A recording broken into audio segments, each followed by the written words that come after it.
من الشيطان الرجيم. بسم الله الرحمن الرحيم. الحمد لله الذي يؤمن الخائفين وينجي الصالحين ويرفع المستضعفين ويجزع المستكبرين. والصلاة والسلام والتحية والإكرام على أمينه وحبيبه وخيرته من خلقه وحافظ سره ومبلغ رسالاته العبد المرتضى والنبي المجتبى والرسول المصطفى أبي القاسم محمد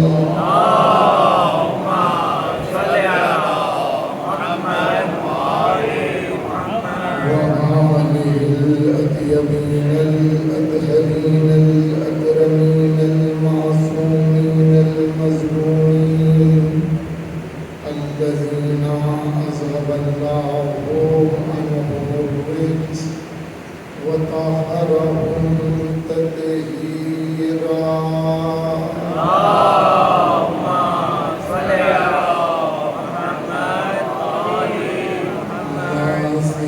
ابن الزهراء بقية الله وآيته الكبرى ولعنة الأبدية على أعدائهم أجمعين. أما بعد فقد قال الله الكريم في كتابه العظيم وجعلناهم أئمة يهدون بأمرنا وأوحينا إليهم فعل الخيرات وإقام الصلاة وإيتاء الزكاة وكانوا لنا عابدين.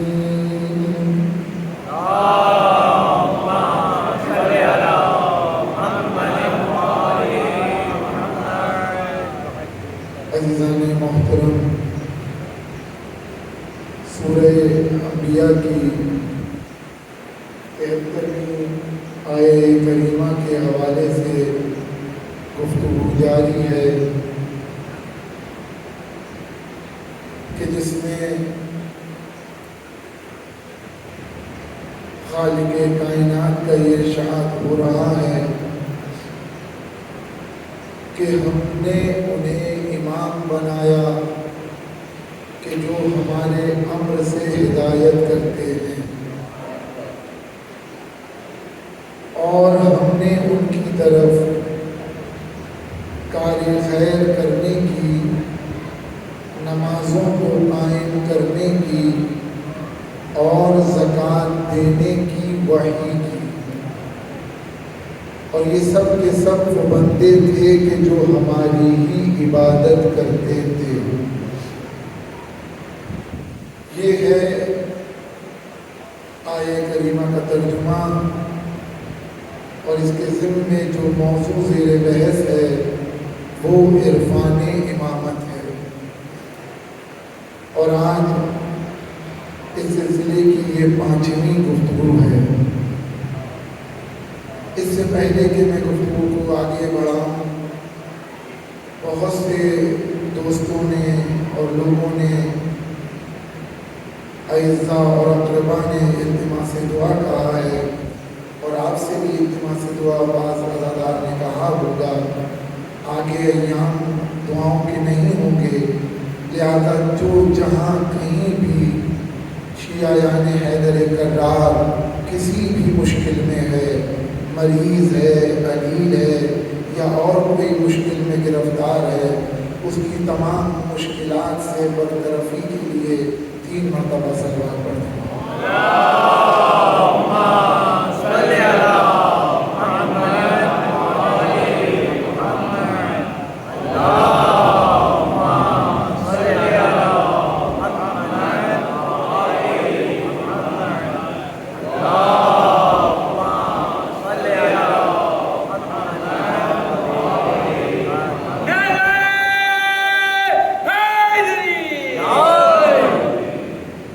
کل تک گفتگو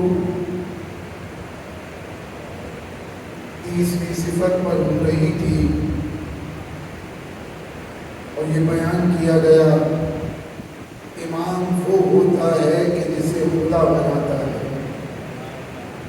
امام وہ ہوتا ہے کہ جو امام ہوتا ہے۔ امام علیہ السلام پہ بہت بلند صلوات،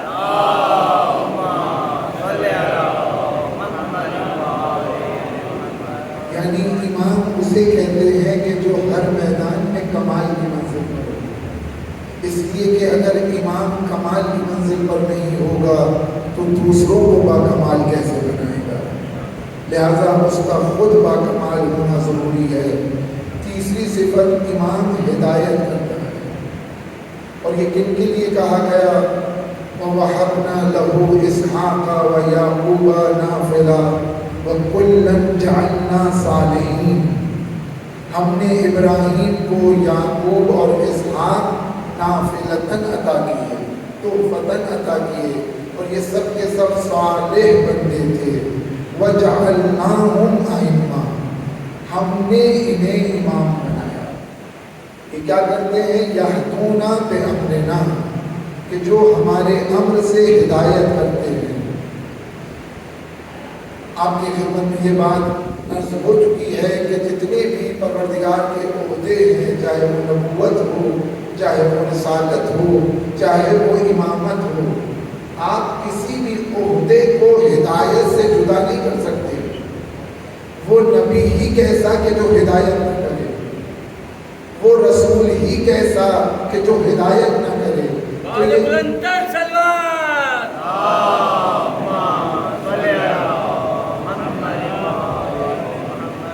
تو پہلے ہی سے ہدایت کر رہے تھے۔ اگر ان کے لیے یہ بات کہی جا رہی ہوتی جن کے پاس پہلے کوئی عہدہ نہ ہوتا اور کہا جاتا کہ ہم نے انہیں امام بنایا ہے اور یہ ہدایت کرتے ہیں، تو بات سمجھ میں آتی۔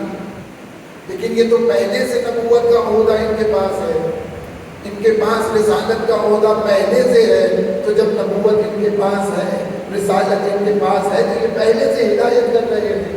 اب کیا کہنا کہ ہم نے انہیں امام بنایا، یہ ہدایت کرتے ہیں۔ تو اس کے معنی یہ ہے کہ وہ ہدایت جو نبوت کے ساتھ ہو رہی تھی، جو رسالت کے ساتھ ہو رہی تھی، وہ ہدایت اور ہے۔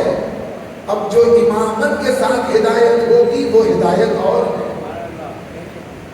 اسی لیے میں ایک آیت سے استفادہ کر کے بات کو اور آگے بڑھانا چاہتا ہوں۔ قرآن نے نبی اور رسول کے لیے کیا کہا کہ وَمَا أَرْسَلْنَا مِن رَسُولٍ إِلَّا بِلِسَانِ قَوْمِهِ، ہم نے کوئی رسول نہیں بھیجا مگر یہ کہ جس قوم پر بھیجا ہے اسی کی زبان میں بھیجا ہے۔ کیوں بھیجا ہے؟ لِيُبَيِّنَ لَهُمْ، تاکہ ان کو بیان کرے۔ یہ نبی کی ذمہ داری ہے۔ نبی کی ذمہ داری صرف بیان کرنا ہے، نتیجہ کیا نکلے گا یہ نبی کی ذمہ داری نہیں ہے۔ نبی کی ذمہ داری صرف راستہ دکھانا ہے، منزل تک پہنچانا نبی کی ذمہ داری نہیں ہے۔ اسی طریقے سے رسول کی ذمہ داری بھی صرف بیان کرنا ہے۔ اس لیے میں پھر عرض کر رہا ہوں، نتیجے کی ذمہ داری نبی کی نہیں ہے۔ اس کے لیے بھی قرآن نے آواز دی کہ وَمَا عَلَيْنَا إِلَّا الْبَلَاغُ، ہمارے اوپر کچھ نہیں ہے سوائے پہنچانے کے۔ تو غرض کے یہ تو نبی کا کام ہے بات کو پہنچانا، نبی کا کام ہے بیان کرنا، نبی کا کام ہے راستہ دکھانا۔ اب جب وہ نبی وہ رسول کہ جس کو مالک نے امام بنا دیا اور کہا یہدونا بامرنا کہ یہ ہمارے امر سے ہدایت کرتے ہیں، تو یہ کون سی ہدایت ہے؟ اس ہدایت کو کہا گیا اراء الطریق، راستہ دکھانا. اب جو امامت کے ساتھ ہدایت ہوگی یہ فقط راستہ دکھانا نہیں ہے بلکہ ہاتھ پکڑ کے منزل تک پہنچانا. ایک سلوات پڑھے محمد.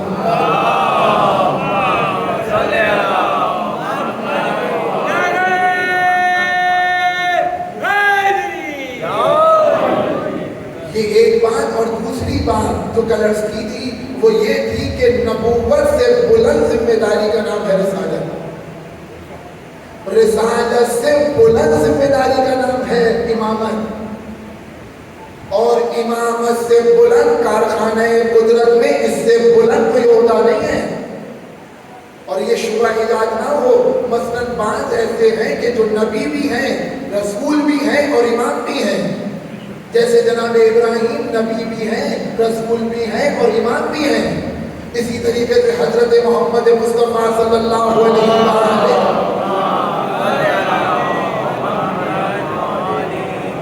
خود نبی بھی ہیں, رسول بھی ہیں, امام بھی ہیں.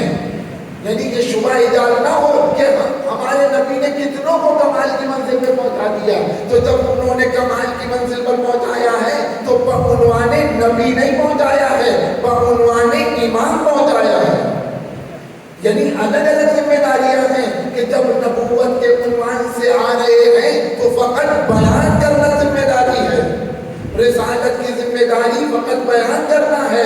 لیکن جب امامت کی ذمہ داری کاندھوں پر آئے گی تو فقط بیان کرنا نہیں ہے بلکہ منزل تک پہنچانا ہے.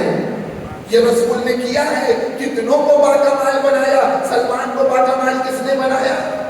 ابو ذر کو باکمال کس نے بنایا؟ کہ جب باکمال سلمان و ابو ذر و مقداد جیسی شخصیات کو پیغمبر بنا رہے ہیں تو پیغمبر بعنوان نبی نہیں, پیغمبر بعنوان رسول نہیں, پیغمبر بعنوان امام بنا رہے ہیں. کیونکہ یہ ذمہ داری امامت کی ہے. میں مثال دوں تاکہ بات واضح ہو جائے. ایک شخص ہے, مثلا وکیل ہے یا قاضی ہے, جب وہ قضاوت کی کرسی پر بیٹھے گا تو اس کا انداز اور ہوگا.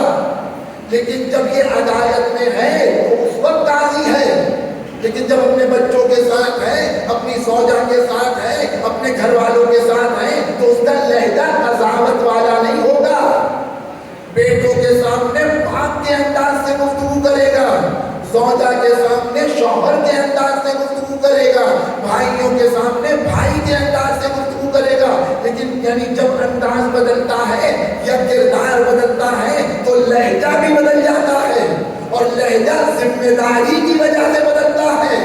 اسی طریقے سے جب عنوان نبی ذمہ داری کو انجام دیں گے ہمارے پیغمبر تو انداز فقط بات کا پہنچانا ہے.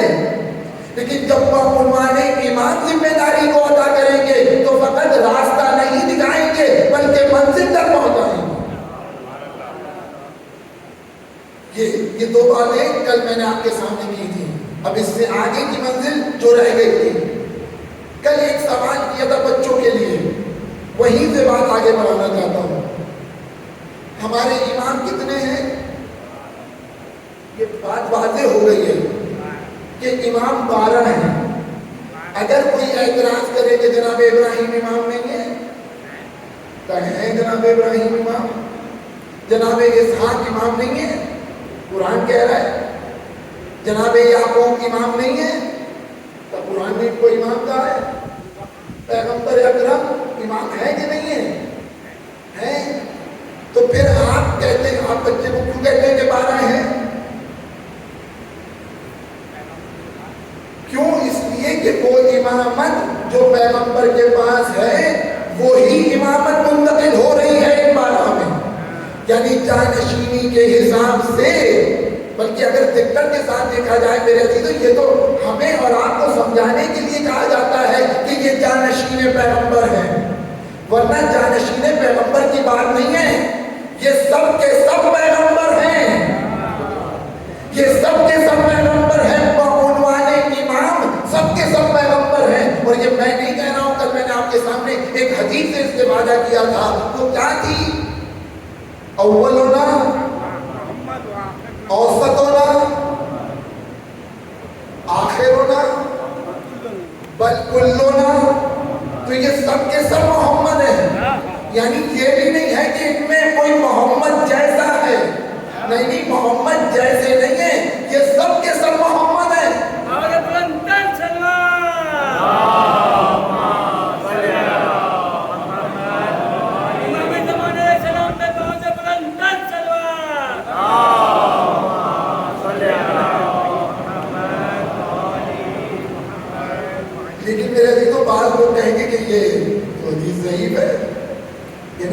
آیات سمجھ میں نہیں آتی، حدیث ضعیف ہوتی ہے. اور میں اسی لیے کوشش کر رہا ہوں کہ زیادہ سے زیادہ آیات سے استفادہ کیا جائے. اور ایک اور چیز، کتنی ایسی چیزیں ہمارے درمیان موجود ہیں، ہمیں سب کو یاد ہے کتنی آیات، کتنی حدیثیں، لیکن چونکہ بچپن سے سنتے سنتے اتنے عادی ہو چکے ہیں اس کی افادیت کا احساس نہیں ہوتا. انہی میں سے ایک مظلوم آیت کا نام ہے آیہ مباہلہ، اور وہ اس امر کی طرف اشارہ کر رہی ہے. کیا کہا اس میں؟ فَقُلْ تَعَالَوْا نَدْعُ أَبْنَاءَنَا وَأَبْنَاءَكُمْ وَنِسَاءَنَا وَنِسَاءَكُمْ وَأَنفُسَنَا وَأَنفُسَكُمْ. اے رسول آپ ان سے کہہ دیجئے لاؤ، ہم اپنے بچوں کو لاتے ہیں، تم اپنے بچوں کو لاؤ. ہم اپنی عورتوں کو لاتے ہیں، تم اپنی عورتوں کو لاؤ. وَأَنفُسَنَا وَأَنفُسَكُمْ. ترجمہ کیجیے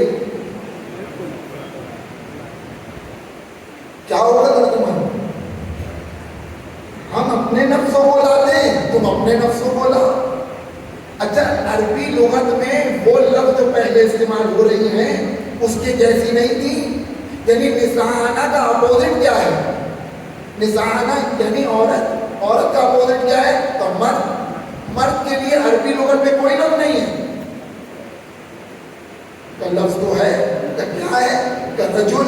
تو پھر کہتے کیوں نہیں ہے پیغمبر رجالنا و رجالکم؟ اگر رجالنا و رجالکم کہہ دیتے تو کوئی خرابی لازم آ جاتی. یعنی کوئی اعتراض کرتا، کوئی مفسر اٹھے اور کہے کہ رجالنا کہتے تو یہ خرابی لازم آ جاتی. کوئی خرابی نہیں آتی، وہی الفاظ استعمال ہوتے. تم اپنے بچوں کو لاؤ، ہم اپنے بچوں کو لاتے ہیں. تم اپنی عورتوں کو لاؤ، ہم اپنی عورتوں کو لاتے ہیں. تم اپنے مردوں کو لاؤ، ہم اپنے مردوں کو لاتے ہیں. لیکن پیغمبر یہ نہیں کہہ رہے کہ تم اپنے مردوں کو لاؤ، ہم اپنے مردوں کو لاتے ہیں. یعنی لغت میں لفظ موجود ہے، رجالنا و رجالکم کہہ سکتے تھے لیکن نہیں کہا. لیکن نہیں کہا. یعنی اگر لغت میں لفظ نہ ہوتی اور پیغمبر نہ کہتے تو مجبوری تھی. یعنی لفظ ہے ہی نہیں تو کہیں کیسے؟ لیکن لفظ موجود ہو اور پیغمبر استعمال نہ کریں تو مجبوری نہیں ہے، مصلحت ہے. ایک سلوات پڑھے محمد وآلہ محمد.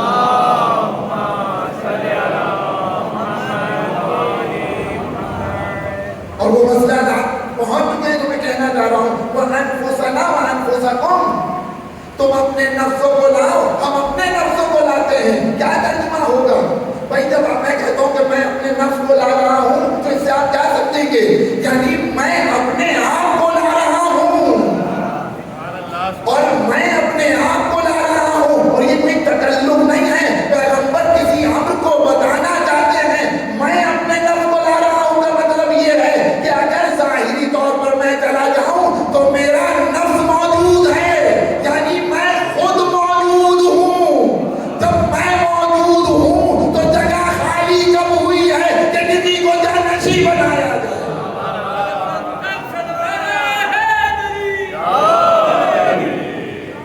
ایک سلوات پڑھے محمد وآلہ محمد.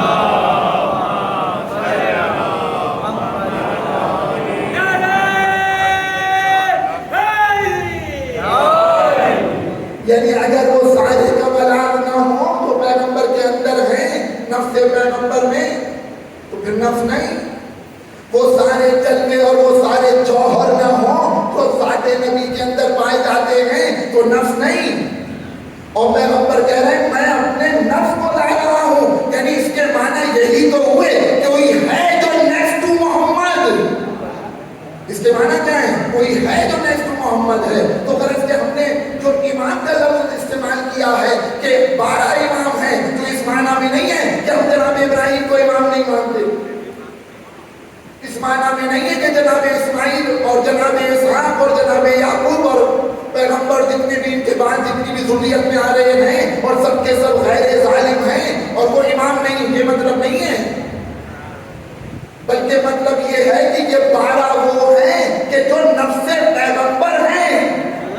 یہ 12 وہ ہیں کہ جو بعد از پیغمبر کی جگہ پر ہیں. یعنی ان میں سے کوئی ہے کسی کو حق نہیں ہے آ کر کے ان کی کرسی پر بیٹھے. جو آ کر کے بیٹھ رہا ہے وہ غاصب ہے. ایک صلوات پڑھے محمد والا.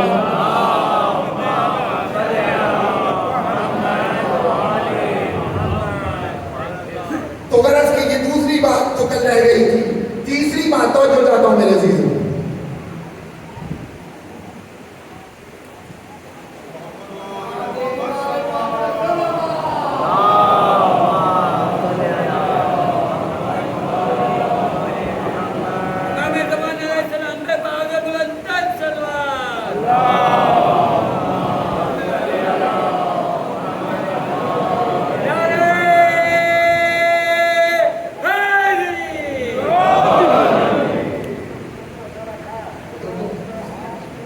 ایک صلوات پڑھے محمد والے.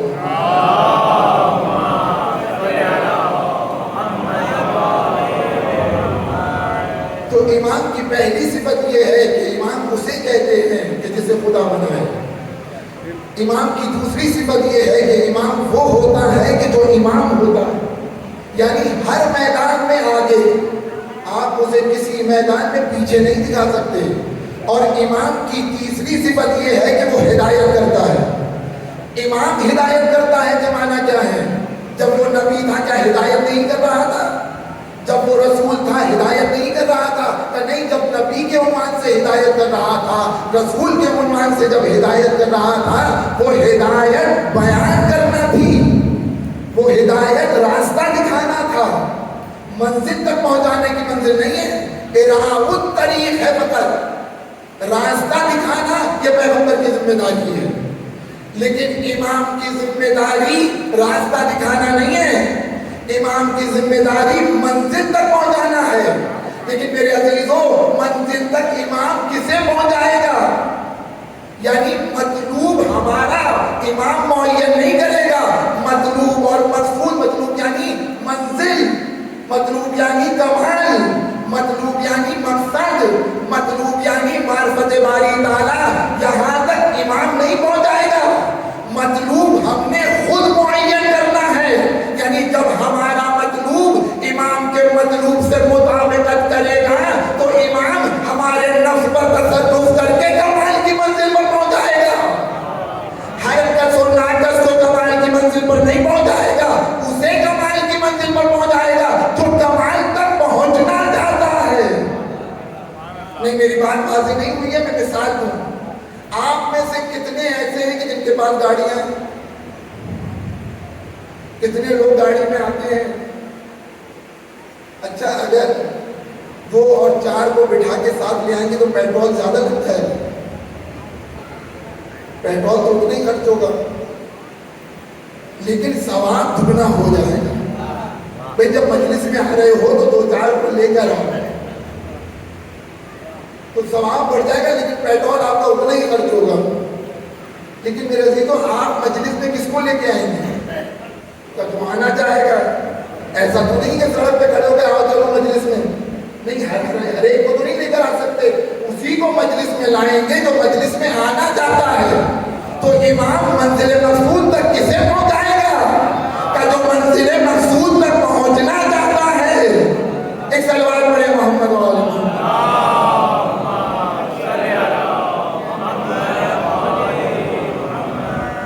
تو یہ امام کی تیسری صفت تھی. اور اب میں چوتھی صفت کی طرف داخل ہونا چاہتا ہوں. وَجَعَلْنَاهُمْ أَئِمَّةً يَهْدُونَ بِأَمْرِنَا. ہم نے انہیں امام بنایا کہ جو ہمارے امر سے ہدایت کرتے ہیں. یعنی امام امر الہی سے ہدایت کرتا ہے. امام کی ہدایت اپنے پاس سے نہیں ہوتی. امام کی ہدایت، اچھا ہدایت میں مشکل یہ ہے، بعض ہادی ایسے ہیں کہ جو خود ہدایت کا راستہ نہیں جانتے، دوسرے کی ہدایت کرنا چاہتے ہیں. خود صحیح راستہ نہیں جانتے اور دوسرے کو صحیح راستہ بتانا چاہتے ہیں.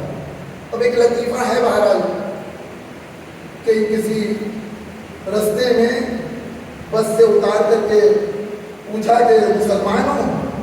کہا ہاں مسلمان ہے. کا کلمہ پڑھو. کا کلمہ تو ہمیں نہیں آتا. کا مسلمان ہو کلمہ نہیں آتا. کبھی یاد ہی نہیں کیا؟ کہنے کا گردن مار دیں کہ کلمہ پڑھو، کہنے کی گردن نہیں مارو، تم کلمہ پڑھاؤ، ہم پڑھیں گے کہ ہمیں بھی نہیں آتا۔ ایک سلوات پڑھے محمد والے محمد۔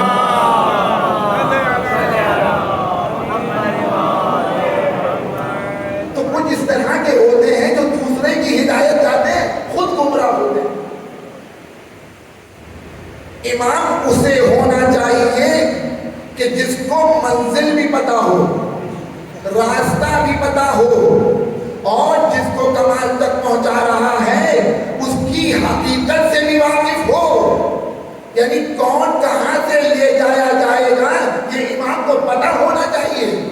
مثلا آپ اگر کسی کو حج پر ساتھ لے کر کے جا رہے ہیں تو اس کی صحت سے واقف ہوں، بھئی جس کو لے کے جا رہے ہیں آیا یہ خود چل کے جائیں گے یا ہمارے کاندھوں میں طواف کریں گے، لیکن یہ ساری باتیں پتہ ہونی چاہیے۔ اسی طریقے سے امام اسے ہونا چاہیے کہ جو اپنے آپ سے بھی واقف ہو، اپنے سامنے والے سے بھی واقف ہو، راستے سے بھی واقف ہو، منزل سے بھی واقف ہو، تب جا کر کے کمال تک پہنچائے گا۔ اس لیے اب یہ منطق کا قاعدہ ہے، فاقد الشیء لا یعطی، جس کے پاس خود کچھ نہ ہو وہ دوسرے کو کیا دے گا؟ جو خود بیچارہ فقیر ہے وہ دوسرے کو غنی کیسے کرے گا؟ لہذا خود غنی ہونا ضروری ہے۔ اسی طریقے سے امامت کے لیے امام کو باکمال ہونا چاہیے۔ اسی لیے دعائے خطبہ میں اور دعائے خطبہ میں بھی قرآن کی آیت بھی اسی طرف اشارہ کر رہی ہے کہ واللہ اعلم حیث یجعل رسالتہ، خدا خوب جانتا ہے کہ اپنی ذمہ داری کو کہاں رکھے۔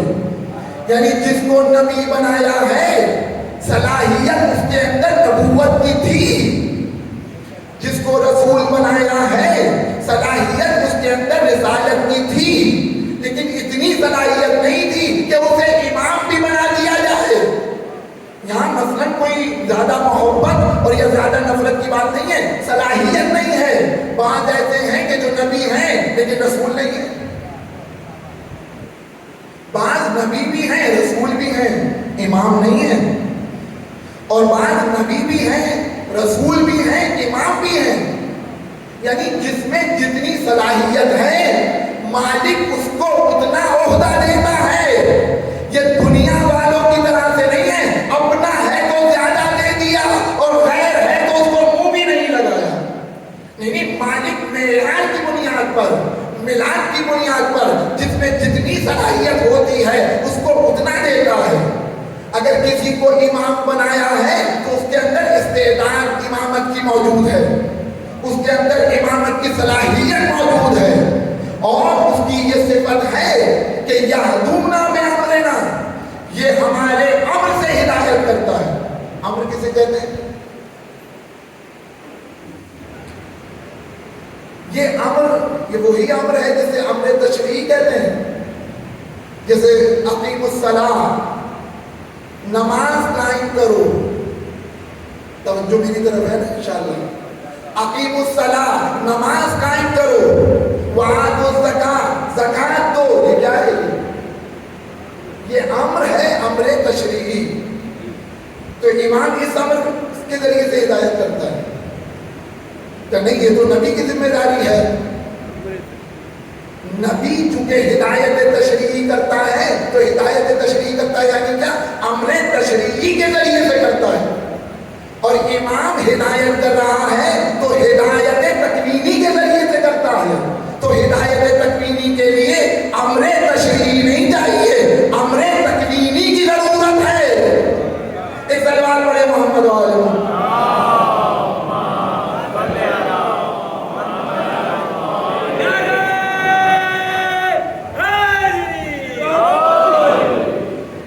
یہ ذرا سی سنگین اور علمی بحث ہے، مہاراج جلدی سے میں گزروں گا۔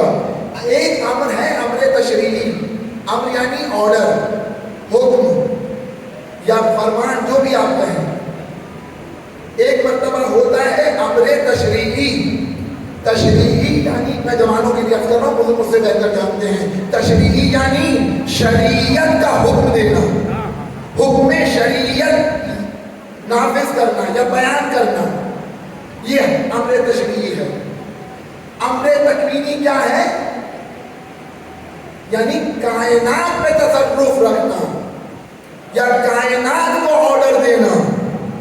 اور یہ قرآن کی آیات بھری پڑی ہیں، اگر موقع ملا تو آپ کے سامنے کل اس کی اور وضاحت ہوگی. آج صرف اشارہ کر رہا ہوں. قرآن نے کیا کہا؟ امر تکوینی پر توجہ چاہتا ہوں. انما، ایک سلوات پڑھے محمد و آل محمد.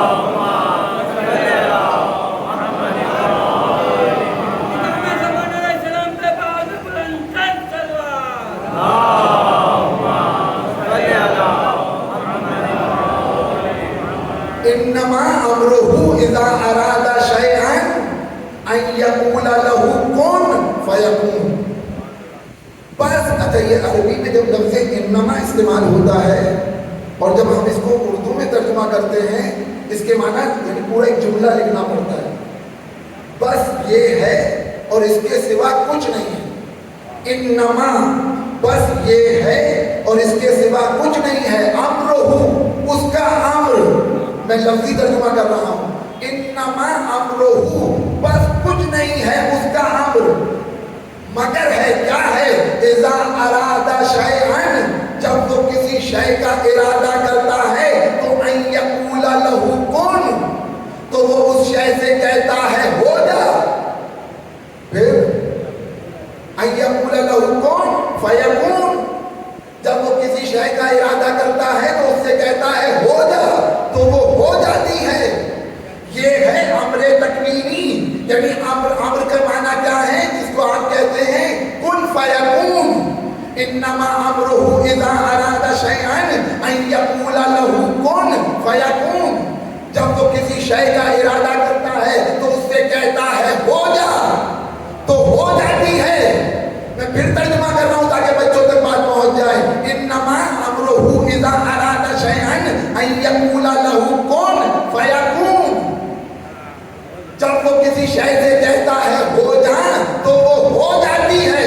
میرے عزیزوں، عجیب بات ہے، اگر کوئی شے نہیں ہے اور کہے کہ ہو جا تو کس سے کہہ رہا ہے کہ ہو جا؟ اور اگر پہلے سے موجود ہے اور اس سے کہا جائے کہ ہو جا تو یہ لفظ ہے. بات واضح ہے کہ نہیں؟ ایک دفعہ کہا گیا انما امرہ اذا اراد شیئا ان یقول لہ کن فیکون، جب وہ کسی شے کا ارادہ کرتا ہے تو یہ شے جب ہے ہی نہیں تو کہہ کس سے رہا ہے؟ بات واضح ہے کہ نہیں؟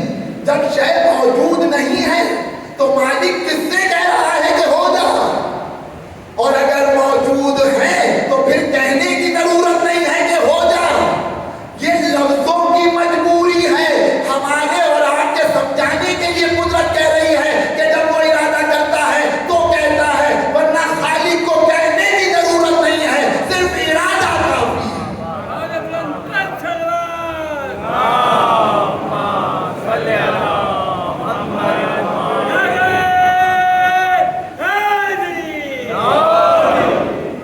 یہ اور امر کی کیفیت کیا ہے؟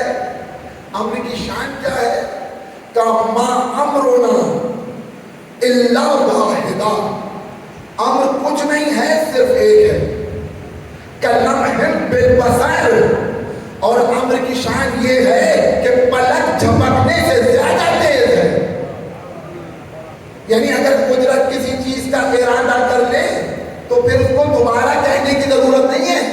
جیسے ہمارے ہوتا ہے، بچے سے کہتے ہیں بیٹا پانی لے کر آ جا، وہ اپنے لگے ہیں، پھر کہا کہ لے آ، لیکن اس کے بعد جب جوتا اٹھتا ہے تب جا کر کے بات سمجھ میں آتی ہے. ایک سلوات پڑھے محمد و آل محمد.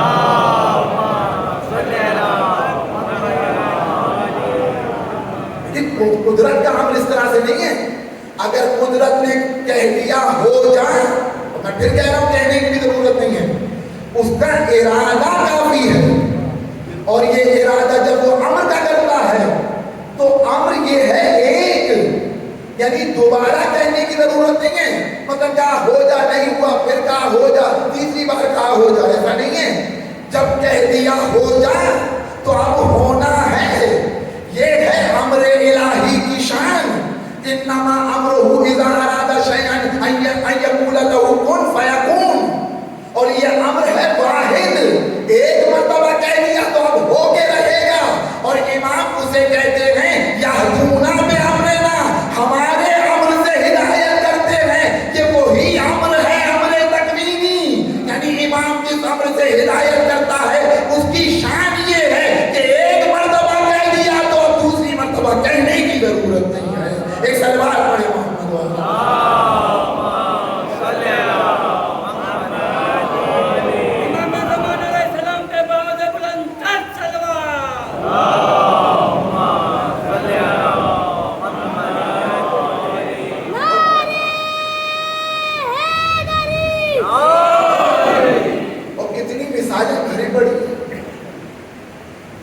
اسی عمر کی طرف. لیکن میں پھر ایک لفظ کہوں، چونکہ بچپن سے سنتے سنتے اتنے عادی ہو چکے ہیں، ہمیں اس کی اہمیت کا احساس نہیں ہوتا. بچپن سے سنتے آ رہے ہیں. اور ابھی میں صرف پڑھنا شروع کروں گا، وہ شعر بچے مجھ سے پہلے پڑھیں گے. وہ کیا ہے؟ پتھر پہ علم دین کا گڑ گیا. پھر کیا ہوا؟ اس سے ہمیں بحث نہیں ہے، پہلے مصرے سے بحث ہے کہ پتھر پہ علم دین کا گاڑا کس نے؟ سب کو معلوم ہے کس نے گاڑا، لیکن کہ کیسے گڑا؟ گڑ تو گیا. لوگ سمجھ رہے تھے کہ علم پتھر میں گڑا ہے، لیکن وہاں کچھ ایسے منافق تھے، اس علم کی جو ایک نوک ہے لوگوں کے سینوں میں گڑ رہی تھی. یعنی علی کی فضیلتیں ہر ایک کو ہضم نہیں ہوتی ہیں، تو وہاں بھی ایسے کچھ افراد موجود تھے. اس میں کون سی خاص بات ہے؟ وہ تو سعاد ایسی تھی، اس کو تو بڑھنا ہی تھا، وہ تو موقع ہی ایسا تھا. علی گاڑے یا ہم گاڑے کوئی فرق نہیں پڑتا. کیا مطلب؟ کہ نہیں، ایک سیارہ ہے کہ جو فلاں مقام پر آ جاتا ہے، جب وہ سیارہ اس مقام پر آ جائے تو پتھر موم ہو جاتا ہے. اور اسی موقع سے علی نے استفادہ کیا. اتفاق سے سیارہ اسی وقت اسی مقام پر تھا، علی نے گاڑ دیا تو گڑ گیا. ہم گاڑے یا علی گاڑے؟ اچھا علی کو آگے دو. اب علی آئے تو کہا مولا یہ تو یہ کہہ رہے ہیں، کہا بالکل ٹھیک کہہ رہا ہے. کہ سیارہ واقعاً صحیح کہہ رہا ہے کہ سیارہ جو فلاں مقام پر آ جاتا ہے تو پتھر موم ہو جاتا ہے. اور یہ وہی موقع تھا کہ جب پتھر موم ہوا تو میں نے علم گاڑ دیا. لیکن علی نے مسکرا کے نجومی سے پوچھا بتا اب وہ سیارہ کہاں گیا؟ اس نے کیلکولیشن کرنا شروع کیا کہ اب تو بہت آگے جا چکا ہے، تب پھر دوبارہ کب آئے گا؟ نہ جانے کتنے ہزاروں سال بعد آئے گا. اتنا سننا تھا، پھر علم اٹھایا. امر کی شان کیا ہے؟ ما امرنا الا واحدا، یعنی امر صرف ایک مرتبہ ہے، دوبارہ کہنے کی ضرورت نہیں ہے. علم اٹھایا، لے کر کے چلے، کہ دیکھتے رہنا. اس نے کہا علی رک جاؤ، ستارہ پلٹ رہا ہے. ایک سلوات پڑھے محمد والے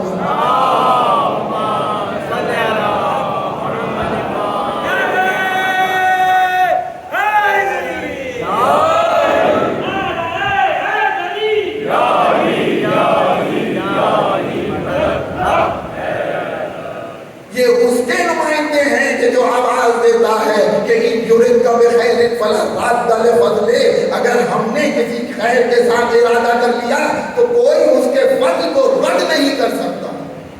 وہ ایسا مرید علی الاطلاق ہے کہ جس کے ارادے کے درمیان کوئی شے حائل نہیں ہو سکتی. یہ اس کے ارادے کی کیفیت قرآن بیان کر رہا ہے، نہیں اس کے بندوں کے ارادے کی یہ کیفیت ہے کہ اگر ارادہ کر کے چلتے تو ستارہ پلٹے گا. ابھی میں نے آپ کے سامنے عرض کیا یہ اس کی شان ہے. اور یہ کیا ہے؟ یہ امر تکوینی ہے. ایک سلوات پڑھے محمد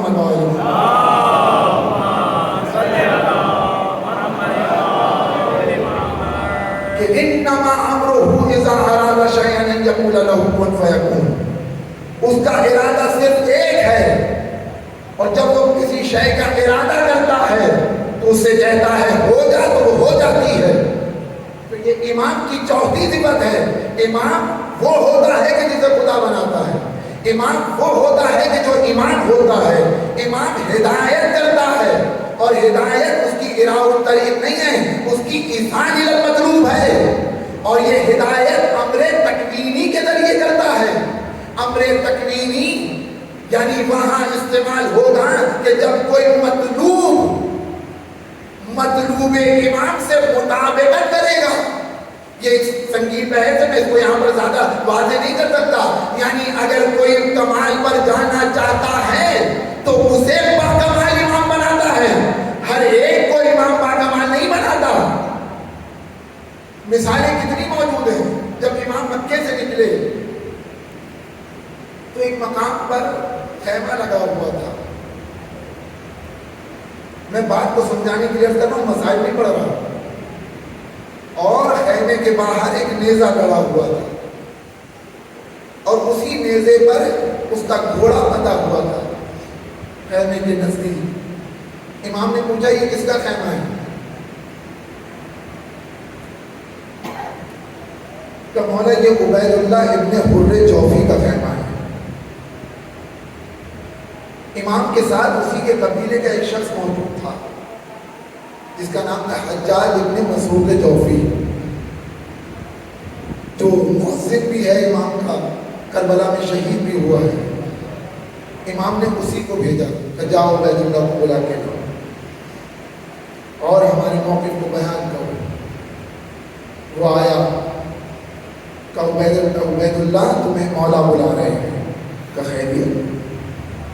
موقف بیان کیا، پھر اس نے بیان کیا کہ میں کوفے سے آ رہا ہوں اور کوفہ بسیج ہو چکا ہے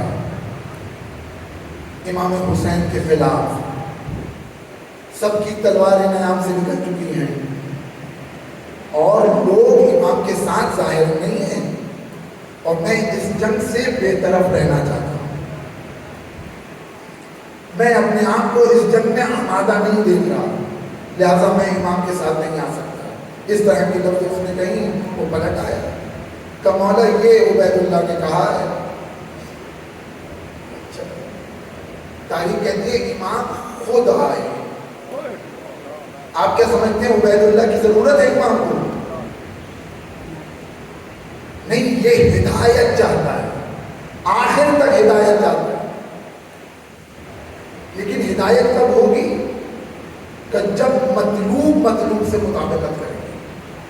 وہ جو جملہ امام نے جو آیت پڑھی ہے وہ اس سے استفادہ کرنا چاہتا ہوں۔ امام خود آئے، پھر امام نے وہی بات کی، اس نے بھی وہی بات دہرائی۔ اس کے بعد کہتا ہے مولا میرا نیزہ لے لیجیے، میرا گھوڑا لے جائیے، اور پھر اپنے گھوڑے کی تعریفیں کرنا شروع کی کہ جب میں اس پر سوار ہو کر میں نے کسی کا پیچھا کیا تو وہ فرار نہیں ہو سکا، اور جب میں فرار ہوا تو کوئی میرا پیچھا نہیں کر سکا، اتنی رفتار کا تیز ہے یہ گھوڑا۔ امام نے کہا نہ مجھے تیری ضرورت ہے نہ تیرے گھوڑے کی ضرورت ہے۔ دیکھ رہے ہیں؟ اور پھر امام نے ایک آیت پڑھی، ما كنت متخذا مضلین عضدا، کہ ہم گمراہوں کو اپنا بازو نہیں بناتے۔ اس کے معنی کیا ہے؟ یہ ہمارے لیے جملہ زنگ خطر ہے کہ ہم گمراہوں کو اپنا بازو نہیں بناتے۔ کیا مطلب؟ یعنی جو گمراہ ہوگا وہ حسینی نہیں ہو سکتا، اور جو حسینی ہوگا وہ گمراہ نہیں ہو سکتا۔ لہذا ضروری ہے کہ ہم اس فرش عذاب پر آ رہے ہیں اپنی گمراہی کو دور کریں تاکہ واقعی حسینی ہو سکیں، ورنہ واقعی زنگ خطر ہے کہ ما كنتم متخذا مضلین عضدا، ہم گمراہوں کو اپنا بازو نہیں بنا سکتے۔ اور یہ کہہ کر امام آگے چلے، ایک مقام پر پھر خیمہ لگا ہوا تھا۔ یہ کس کا خیمہ ہے؟ اچھا ہم اور آپ ہوتے تو کیا کرتے؟ ہم کوئی کام کرنا چاہتے ہیں، 10 لوگ تنقید کریں تو پھر مایوس ہو جاتے ہیں، پیچھے ہٹ جاتے ہیں کہ نہیں ہم سے نہیں ہوگا، یا اپنے کام میں منزل تک نہ پہنچ سکیں تو پیچھے ہٹ جاتے ہیں۔ امام نے کتنوں کو پوچھا ہے، کتنے لوگ چلے گئے، بعض کو امام نے واپس کر دیا ہے، لیکن اپنے مقصد سے پیچھے نہیں ہٹ رہے۔ جہاں تک ہدایت کر سکتے ہیں وہاں ہدایت کریں گے، لیکن ہدایت کا راستہ اختیاری ہے، کسی کو زبردستی جنت میں نہیں لے جا سکتے۔ جنت میں وہی جائے گا جو جانا چاہتا ہے۔ ایک مقام پر دیکھا خیمہ لگا ہوا ہے، کہ یہ کس کا خیمہ ہے؟ کہ نہیں معلوم کس کا خیمہ ہے۔ جا کر کے خود امام نے دیکھا کہ ایک ضعیفہ ہے، کہ تم کیا کر رہی ہو یہاں کیسے؟ کہ نہیں میں اکیلی نہیں ہوں، میرے ساتھ میرا بیٹا بھی ہے، بہو بھی ہے۔ کہاں ہے وہ؟ کہ پانی کی تلاش میں نکلے۔ امام نے خیمے کے پیچھے اس کو لے جا کر ایک ٹھوکر ماری، چشمہ جاری ہوا۔ دیکھ رہے ہیں یہ امر ہے، یہ امر تکوینی ہے، کہنے کی ضرورت نہیں ہے، ٹھوکر ماری. اور بات روایات کربلا کے اندر بھی موجود ہے، بعض بچوں نے کہا ہم سے پیاس برداشت نہیں ہوتی تو پانی پی لو، لیکن اس مقام کو نہیں پا پاؤ گے جو پیاسے رہ کر ملنے والا. دیکھ رہے ہیں یہ امر تکوینی سے استفادہ ہے. تو غرض کے بس یہیں پر میں بات کو روکنا چاہتا ہوں میرے عزیزو. ہمیں سمجھنے کی ضرورت ہے ہمارا امام کون ہے. ہمارا امام مجبور نہیں ہے، ہمارا امام مظلوم ہے. ورنہ امام چاہے تو ہر خیمے کے پیچھے چشمہ جاری ہو جائے، لیکن اگر چشمہ جاری ہو جاتا، سب سیراب ہو جاتے تو دنیا ہدایت نہیں پا سکتی تھی. پیغمبر نے کیا کہا تھا؟ اِنَّا لِقَتْلِ الْحُسَيْنِ حَرَارَةً فِي قُلُوبِ الْمُؤْمِنِينَ لَا تَبْرُدُ أَبَدًا یا لن تبردا، دونوں طرح سے ہے کہ قتل حسین کی حرارت کس کے دل میں ہے؟ کس کے دل میں؟ مومن کے دل میں. کیا آپ نے ہندوؤں کو ماتم کرتے نہیں دیکھا؟ آپ نے غیر مومن کو حسین کے لیے روتے ہوئے نہیں دیکھا؟ کیا دیکھا ہے؟ تو کیا یہ حرارت نہیں ہے؟ سوال صحیح ہے یا غلط ہے؟ آیا پیغمبر کی حدیث غلط ہے نعوذ باللہ، یا ہمارا تجربہ غلط ہے؟ کہاں لے کے جائیں گے ان دونوں باتوں کو؟ پیغمبر صاحب کہہ رہے ہیں اِنَّا لِقَتْلِ الْحُسَيْنِ حَرَارَةً فِي قُلُوبِ الْمُؤْمِنِينَ. مومنین کے دلوں میں حرارت ہے جو کبھی ٹھنڈی نہیں ہوگی. لا تبرد ابدا. لیکن ہم دیکھتے ہیں کہ جب بھی محرم آتا ہے تو اہل حدود بھی جلوس نکالتے ہیں. تو جلوس یہ خوشی میں نہیں نکالتے، غم میں نکالتے ہیں. تو غم میں کب نکالیں گے کہ جب حرارت ہوگی. لیکن میرے عزیزوں، اگر کوئی حسین پر غم کر رہا ہے یا غم منا رہا ہے یا ماتم کر رہا ہے یا جلوس نکال رہا ہے، مومن نہیں ہے، تو وہ امام حسین کو امام جان کر ان پر نہیں گریا کر رہا، بلکہ پیاسا جان کر کے ان پر گریا کر رہا، ان کو مظلوم جان کر کے گریا کر رہا ہے. اور یہ ساری حساس صفتیں مالک نے کربلا کے اندر رکھی ہیں، کیونکہ یہ وہ چیزیں ہیں. پیاس کو سب سے الفت ہے. کون ہے کہ جس کو پیاس نہیں لگتی؟ کون ہے کہ جو ظلم کو برداشت کر سکتا ہے؟ جتنی بھی مشکلات تھی ساری کربلا کے اندر رکھ دی، سب کی سب کربلا والوں کے اندر رکھ دی کہ جو مسلمان نہیں ہے، جو مومن نہیں ہے، کم سے کم پیاس کے ذریعے سے حسین سے قریب ہوگا. جب پیاس سے قریب ہوگا تو محسوس کرے گا کہ حسین فقط حسین نہیں ہے، ہمارے امام بھی ہیں. ایک سلوات پڑھے محمد والی.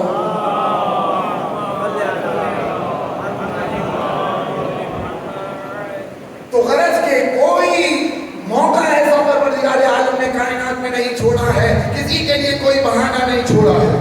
ہدایت کے راستے سب کو دکھائے ہیں مالک نے. اسی لیے تو قرآن نے کہا ہے کہ اِنَّا هَدَيْنَاهُ السَّبِيلَ إِمَّا شَاكِرًا وَإِمَّا كَفُورًا. یہ تمہاری ذمہ داری ہے کہ چاہے تم شاکر بن جاؤ اور چاہے تم کافر بن جاؤ. اب اگر کوئی غیر مومن غم منا رہا ہے تو وہ حسین کو امام مان کر کے غم نہیں منا رہا ہے، وہ پیاسا جان کر کے غم منا رہا ہے. اور ہم یہ چاہتے ہیں کہ کائنات حسین کو امام جانے. جب کائنات حسین کو امام جانے گی اور امام سے قریب ہوگی تو پھر وہ اپنے مطلوب کو محسوس کرے گی کہ میرا مطلوب اور میرا مقصود کیا ہے. بس میرے عزیزو، اس سے زیادہ بات کو آگے نہیں بڑھانا چاہتا. لہذا ضروری ہے کہ ہم اپنے آپ کو امام سے قریب کریں. امام سے قریب کریں کہ معنی یہ نہیں ہے کہ مثلا ان کا نام لیں، ان کا ذکر کریں. یہ کافی نہیں ہے، ضروری ہے، کافی نہیں ہے. ذکر کریں گے تو محبت پیدا ہوگی، فرش اعلیٰ پر آئیں گے تو احساس پیدا ہوگا. لیکن میرے عزیزوں، ذکر کر کر ٹھہرنا نہیں، فرش اعلیٰ پر آ کر اپنے آپ کو روکنا نہیں، بلکہ دیکھو امام کے اندر جو صفات پائی جاتی ہیں ان صفات کو اپنے اندر پیدا کرو. یہ صفات کیسے پیدا ہوں گی؟ یہ کو محسوس کریں گے کہ امام نے کیا کہا ہے اور امام نے کیا کیا ہے. جو امام نے کہا ہے اس پر عمل کرو, جو امام نے کیا ہے اس پر عمل کرو, تو ہم خود بخود حسینی ہو جائیں گے. ایک صلوات پڑھے محمود والا.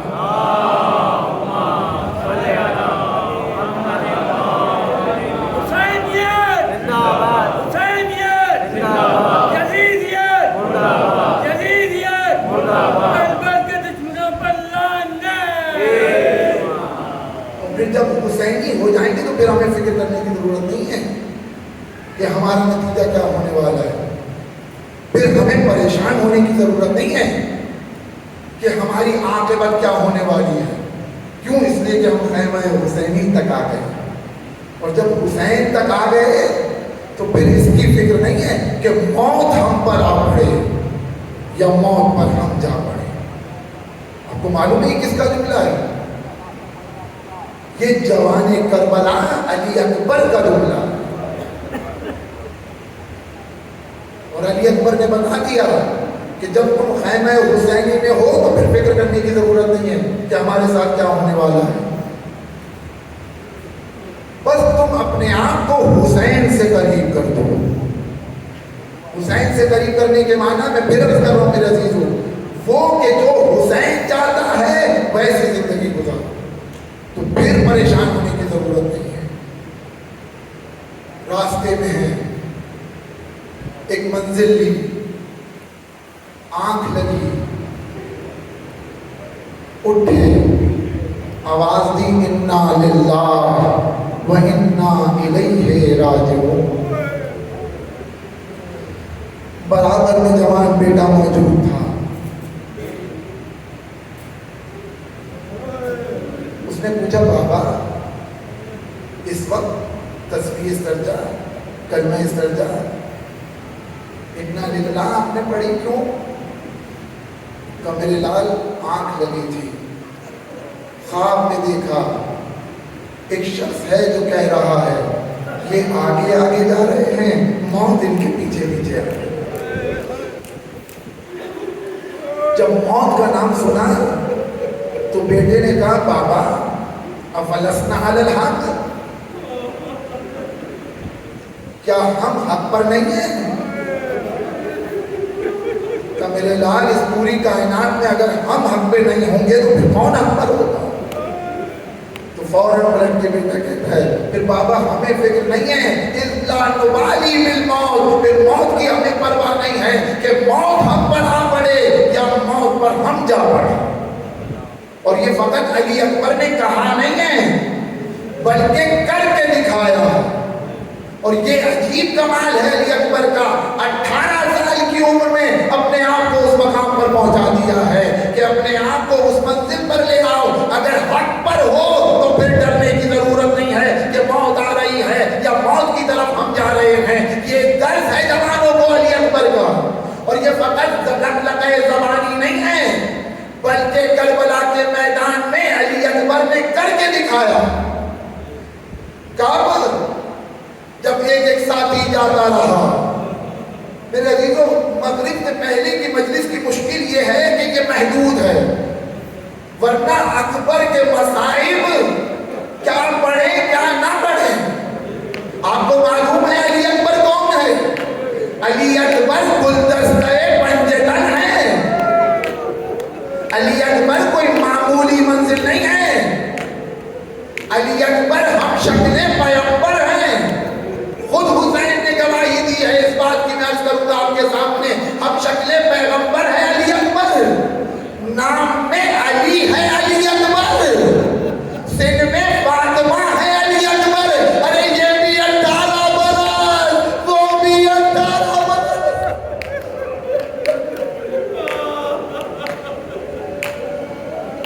اخلاق میں حسن ہے علی اکبر. جملہ سنیں گے آپ, حسین کا سب کچھ ہے علی اکبر.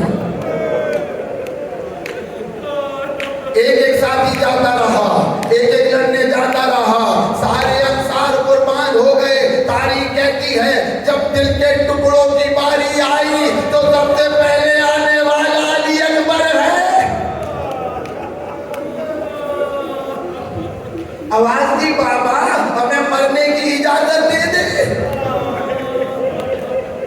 بلکہ بعض روایات کے مطابق خود امام حسین نے کہا ہے یا بنیا تقدم یا تقدم ولدی، اے میرے لال بسم اللہ۔ علی اکبر کو حسین نے خود سجا کے سوار کیا ہے، جاؤ میرے لال جاؤ قربان گاہ میں جاؤ۔ علی اکبر کو سوار کیا، تاریخ کہتی ہے ابھی گھوڑا کچھ دور چلا تھا، حسین پیچھے پیچھے یا بنیا محلن محلہ یا بنیا محلن محلہ، اے میرے لال آہستہ۔ مجھے نہیں معلوم کہ علی اکبر کے پیچھے پیچھے کیوں چل رہے ہیں، شاید ارے مینا میں یہ مستحب ہے جب قربانی کو لے کے جاؤ تو چند قدم پیچھے چلو۔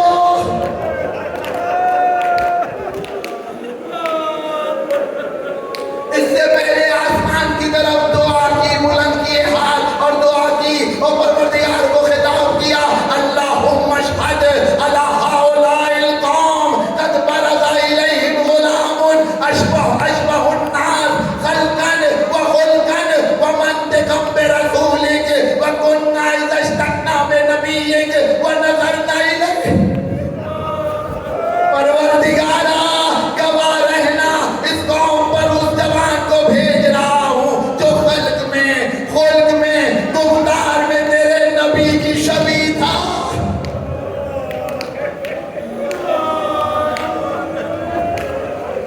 جب پیغمبر کی زیارت کے مشتاق ہوتے تھے تو اکبر کو دیکھ لیا کرتے تھے۔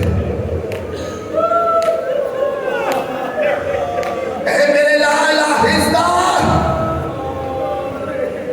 لجام فرض کو کھینچا، مڑ کے دیکھا، کیا دیکھا؟ بوڑھا باپ دوڑا چلا رہا۔ علی اکبر واپس ہوئے، گھوڑے سے اپنے آپ کو اتارا، کہا بابا آپ نے تو رخصت کر دیا تھا، اب کیوں زحمت فرمائی؟ میرے عزیزوں، میں نے تاریخ میں جملہ نہیں دیکھا، لیکن علماء کہتے ہیں کہ حسین نے کہا اکبر کاش تم اولاد والے ہو۔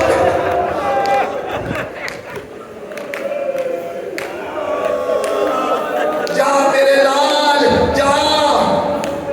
علی اکبر مہنے سے جہاد ہوئے، خوب لڑے۔ یہ علی کا پوتا ہے، یہ عباس کا شاگرد ہے، کبھی میمنہ پر حملہ کرتے ہیں تو کبھی میسرہ پہ حملہ کرتے ہیں، اور یہ کہتے ہیں ارے تم نے میرے بابا کو تنہا سمجھا ہے، تم نے میرے بابا کو اکیلا سمجھا ہے، آؤ مجھ سے مقابلہ کرو۔ لیکن میرے عزیزوں، اکبر کب تک لڑتے؟ 3 دن کے بھوکے، 3 دن کے پیاسے، فوجوں کو دھکیل کر واپس ہوئے۔ آواز دی یا ابتے العطش قد قتلنی، اے بابا پیاس مجھے مارے ڈال دی۔ وَسِقْلُ الْحَدِيدِ أَجْهَدَنِي، کہ لوہے کی گرانی مجھے پریشان کرتی ہے۔ اور تیسرا جملہ سنیں کیا؟ هَلْ مِنَ الْمَاءِ سَبِيلٌ،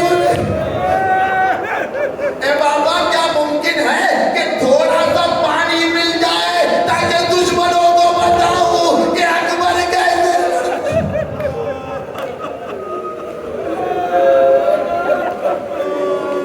اے عزیزو، آپ اولاد والے ہیں، ذرا دل پر ہاتھ رکھ کے بتائیں، جوان بیٹا اتنا بڑا کام کر کے پلٹا ہے اور باپ سے کسی چیز کا تقاضا کرے تو باپ کی کیا خواہش ہوتی ہے؟ اتنا بڑا جہاد کر کے اکبر پلٹا ہے، باپ سے پانی مانگ رہا ہے۔ حسین کچھ کہہ نہ سکے کہ میرے لال اپنی زبان میرے دہن میں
کہتا ہے کہ میں اس جوان کے باپ کو رلاؤں گا۔ اکبر جوش شجاعت میں آگے بڑھ رہے ہیں اور وہ کعبے پر آیا، پیچھے سے آ کر کے اس نے حملہ کیا۔ تاریخ کہتی ہے ایک ساتھ ایک سنسناتا ہوا تیر گردن میں علی اکبر کے لگا۔ اکبر جا رہے تھے کہ اس کو نکالے، اس شکی نے پیچھے سے نیزہ مارا، سنبھلا نہ گیا، گھوڑے کی گردن میں باہیں ڈال دی، گھوڑا دشمنوں میں لے کر کے چلا۔ جہاں سے گزرتے ہیں کوئی نیزہ مارتا ہے، کوئی تلوار چلاتا ہے، مقتل کے فکرے ہیں، فقدتہو بسیوفہم البنیربا۔ ارے نیزے اور تلواروں نے اکبر کو ٹکڑے ٹکڑے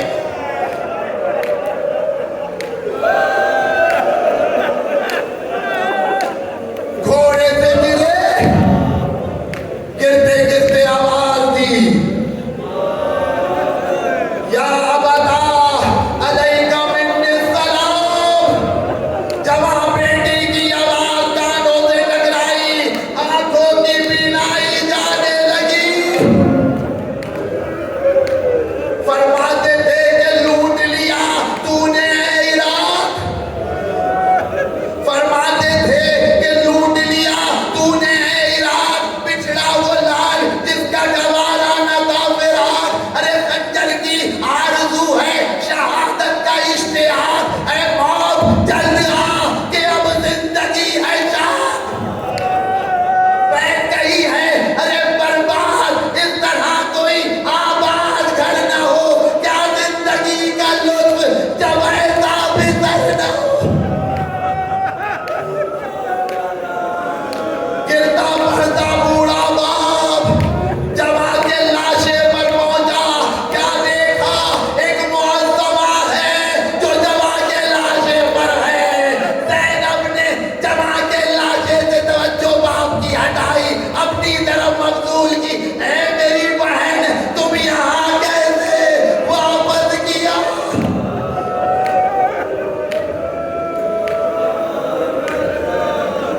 غم ٹھہر گیا،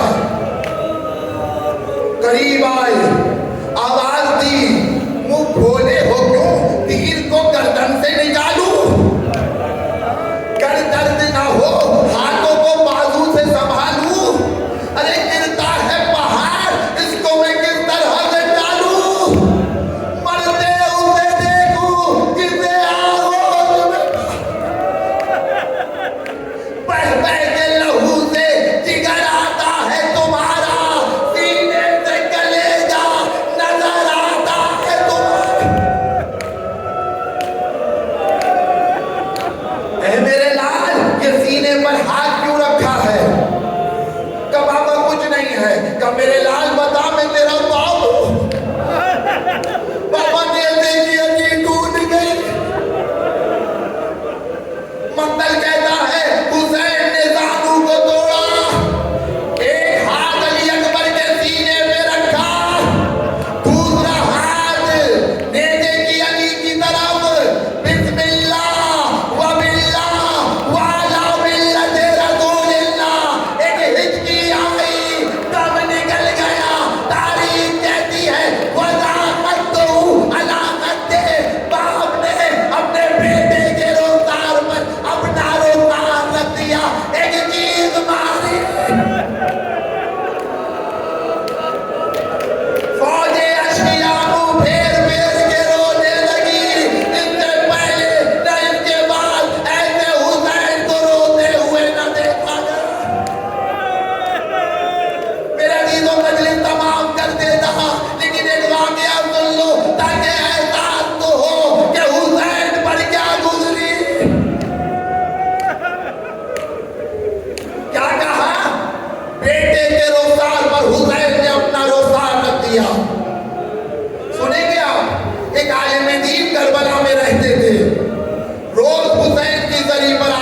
شاید میں اس کی پریشانی حل کر دوں۔